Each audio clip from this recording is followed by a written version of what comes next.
কোনো ক্যাফে বা রেস্টুরেন্টের ফিশ ফ্রাই কিন্তু এগুলো নয়, ভেটকি বা বাসা দিয়েও নয়।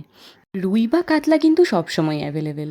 তাই আমি বাড়িতে থাকা 3 পিস রুই মাছের পেটি নিয়ে নিয়েছি, নুন হলুদ মাখিয়ে সেগুলোকে খুব ভালো করে সেদ্ধ করে নিয়ে কাঁটা বের করে ছাড়িয়ে নিয়েছি।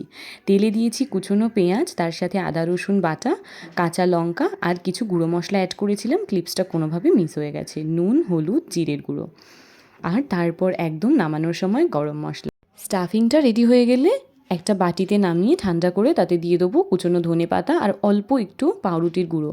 খুব ভালো করে মেখে ফিশ ফিঙ্গারে শেপ দিয়ে নেব। তারপর একবার ডিমে একবার ব্রেড ক্রামে কোট করছি, তোমরা চাইলে ডবল কোটিং করতে পারো। এই পর্যায়ে তোমরা এয়ারটাইট কন্টেনারে ভরে ফ্রোজেন করেও রাখতে পারো। বিশ্বাস করো, পুরো পুর ভরা সলিড এই মাছের ফিশ ফিঙ্গারটা দোকানের বা রেস্টুরেন্টের ফিশ ফিঙ্গারের থেকেও অনেক বেশি টেস্টি। বাড়িতে বানিয়ে ট্রাই করো, খুব খুব ভালো লাগবে। বাই।